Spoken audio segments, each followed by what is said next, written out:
So ito, nabaklas ko na lahat. Yung liner. Ayan, ito yung nagdikit ng todo. Itong liner na to. Ito rin yung piston. So minsan kasi, ang may-ari hindi nagsasabi ng totoo. So ito nga, ang sabi nito nung ipinadala dito ay malagatak umusok. Ganun yung pagkakasabi nung may-ari nito. Ngayon, hindi nagsabi ng totoo na ito ay nag-overheat. Ngayon, kung pagbaklas namin ng head, ito yung nakita namin. Yan, nakita namin yan. Mga dikit pa, mga dikit. So ngayon, itong piston pin, ayan o, nagkulay nagkulay rainbow na. So ibig sabihin overheat to. Pag ganyan nag-overheat yan, nag-init yan. Ayan. Oh, dalawang pin. Kasi dapat ganito yan. Ganito ang kulay niyan.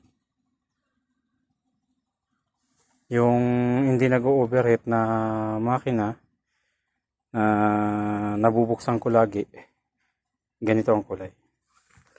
Wala akong nabubuksan na ganito. Pag yung mga nag-overheat na mga nabuksan ko, yan, na-encounter ko to na ganitong kulay. Yung mga nag-overheat ha. Pero yung mga hindi, ganito yan. So binaklas ko na yan. Ito ang connecting rod nya. So ito naman kasi ito naman connecting rod, hindi naman ito magkakayo balik-baliktad kasi may number yan dito. Yan o, tulad nito number 4. Ito number 6. May mga number yan, kaya hindi magkakabalik-baliktad yan. So ayan na. Ano ko na lahat. So pagkabit ko nito, kasi orderan ko na to ngayon, ito baka hindi ito nagsusupply ng maayos ang oil pump, kasi ito magkakaganito to gawa ng yung buga ng oil jet, baka hindi umaabot dyan, kaya yan nagkaganyan. Kumbaga na ano siya, na tuyo, walang langis na pumasok.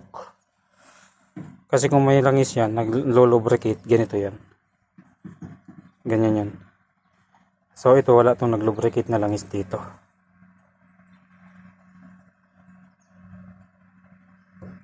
Walang pumapasok na langis dyan. Kasi malamang ang oil pump nito baka mahina ng mag-supply ng langis. So ayan